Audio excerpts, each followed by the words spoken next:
પરમાત્મા પ્રગટ હોય પૃથ્વી ઉપર અવતાર રૂપે, ત્યારે આપણે એને રાજી કરી શકીએ. પણ જ્યારે પરમાત્મા પ્રગટ સ્વરૂપ પરમાત્મા પૃથ્વી ઉપર ન વિચરતા હોય, ત્યારે આપણે કોને રાજી કરવા?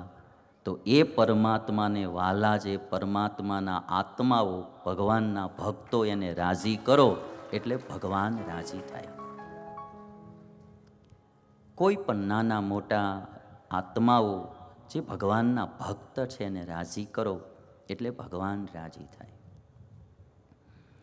અને શ્રોતાઓમાં પણ એવા મહાન આત્માઓ હોય, એવા ભગવાનના ભક્ત હોય, ભાઈઓમાં બી હોય, બહેનોમાં બી હોય. અને એ આત્મા રાજી થાય એટલે પરમાત્મા રાજી થાય. પરમાત્માને રાજી કરવા અઘરા, કઠણ, પણ પરમાત્માના ભક્તને રાજી કરવા હેલા. અને એ રાજી થાય એટલે પરમાત્મા રાજી થાય. તમને એનું સીધું ઉદાહરણ બતાવું કે અમારે મંદિરે કોઈ ભાઈ એના છોકરાને લઈને આવે, પિતા.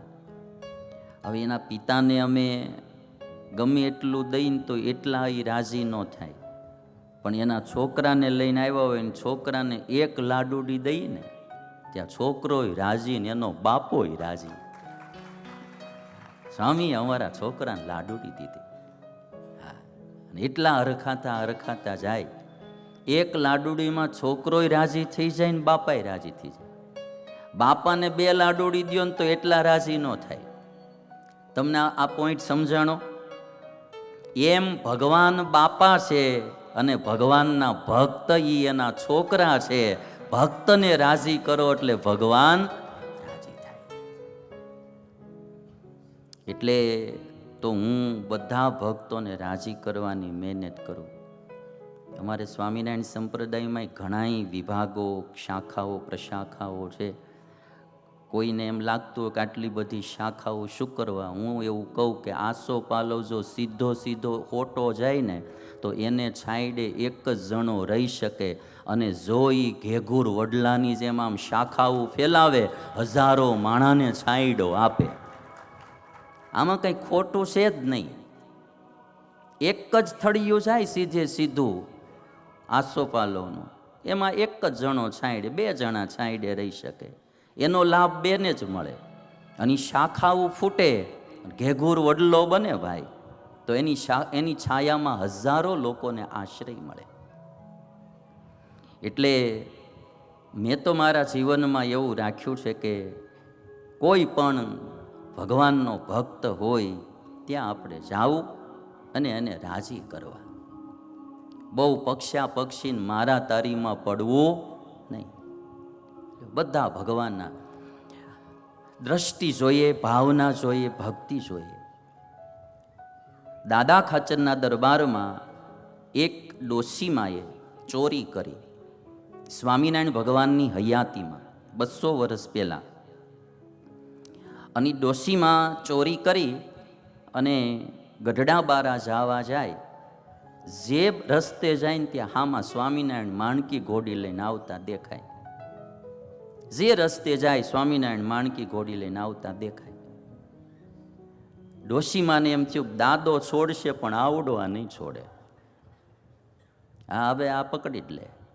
એટલે માસીએ વિચાર કર્યો કે હવે આમાં બારું નહીં જવાય, પાછું શરણે જવું પડશે. એટલે ડોશીમાં દાદા ખાચરના દરબારમાં પાછા આવ્યા. પણ માજી કોઠા હૂજવાળા હતા કે બચવા માટે કાંઈક કરવું પડશે, નહીં તો દંડ તો આવશે જ. એટલે મોટેથી ધૂન ગાવા માંડ્યા, નામ લેવા માંડ્યા, સ્વામિનારાયણ સ્વામિનારાયણ સ્વામિનારાયણ નામ લે. માજી આવ્યા. સ્વામિનારાયણ ભગવાને દાદા ખાચરને કીધું, દાદા આ ડોશીએ તારા ઘરમાં ચોરી કરી, આને દંડ દે. દાદા ખાચર કહે છે કે મહારાજ હું એને દંડ નહીં આપું. મહારાજ કે કેમ? તો કે એના મોઢામાં સ્વામિનારાયણનું નામ છે, મારાથી એને મરાય નહીં. દાદા ખાચરને સ્વામિનારાયણનો મહિમા હતો એટલે એને સ્વામિનારાયણ મંત્રનો મહિમા હતો. અને એ સ્વામિનારાયણ નામ જે ડોશીના મોઢામાં હતું એટલે એ ડોશીનો એને મહિમા હતો. સ્વામિનારાયણ ભગવાને વળી પરીક્ષા કરી દાદાની. દાદાને કહે છે કે દાદા તું મૂર્ખ છો, આજે આ ડોશીએ ચોરી કરી, કાલ કોક બીજા કરશે. અહીંયા તારા દરબારમાં અમારા દર્શને ઘણા આવતા હોય, કોઈ બીજો ચોરી કરશે. તું દંડ નહીં દે તો લોકો ચોરી કર્યા કરશે. અને ત્યારે દાદા ખાચર એટલું બોલ્યા કે મહારાજ, મારા છોકરાને કોઈએ મારી નાખ્યો હોય અને જો એના મોઢામાં સ્વામિનારાયણનું નામ હોય ને તો હું એને પગે લાગુ પણ મારું નહીં. કે આ મહિમાવાળા ભક્તોના લક્ષણો છે ભાઈ. અને આ વાતો ખાલી એક શાસ્ત્રોમાં નહીં. આ પ્રહલાદ માતાના ઉદરમાં હતા, કયાધુના ઉદરમાં, અને ઇન્દ્રદેવ કયાધુનું અપહરણ કરીને લઈ ગયા. હિરણ્યકશિપુ તપ કરવા માટે ગયેલા અને કયાધુનું અપહરણ કરીને ઇન્દ્ર લઈ જાય. રસ્તામાં નારદજી મળ્યા. નારદજીએ કહ્યું કે ઇન્દ્રદેવ, તમે આ કયાધુને છોડી દો. ઇન્દ્રદેવ કહે છે કે એના ઉદરમાં હિરણ્યકશિપુનું બાળક છે, અસુરનું બાળક છે. આને હું લઈ જઈશ અને એ બાળકને જન્મ આપશે, પછી એને હું મારી નાખીશ અને પછી હું એને છૂટી મૂકી દઈશ. અને ત્યારે નારદજી એટલું કીધું કે એના ઉદરમાં હિરણ્યકશિપુનું બાળક છે, પણ એ મહાન ભગવાનનો ભક્ત છે. એ અસુર નથી, એ બાળક ભગવાનનું ભક્ત છે, માટે તું એને છોડી દે. જ્યારે નારદજી આટલું કીધું કે એ ભગવાનનો ભક્ત છે, ત્યારે ઇન્દ્રદેવે કયાધુને છોડી નહીં, કયાધુને પરિક્રમા કરી કે આના ઉદરમાં ભગવાનનો ભક્ત છે. આપણે તો ભગવાનને પરિક્રમા કરીએ, ઇન્દ્રદેવે કયાધુ નારીને પરિક્રમા કરી. શું કરવા? કે આના ઉદરમાં ભગવાનનો ભક્ત છે.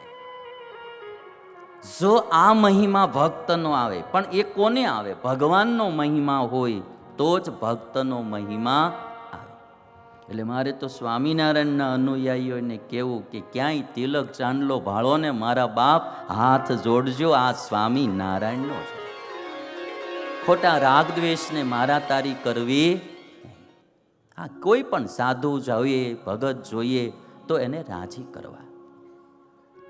કેવી બધી ભાવનાની વાતો. અમારા ગોપાળજી આજ આવ્યા છે, અમે તો એને ગોપાળજી જ કહીએ. બહુ નાનપણમાં અમારે ત્યાં કલાકુંજ મંદિરે રહેતા, ને ઘણા સાધુને વૈરાગ ચડાવવામાં એણે બહુ મોટું કામ કર્યું છે. છોકરાઓ આવે ને એટલે એમ કે એ સંસારમાં કાંઈ નથી, જોની કે અમે હેરાન થઈ ગયા, દુખી થઈ ગયા, કે હેરાન થઈ ગયા, કે માટે સાધુ થઈ જવું, એમ વૈરાગ બહુ ચડાવતા ગોપાળજી ને બાલસ્વામી.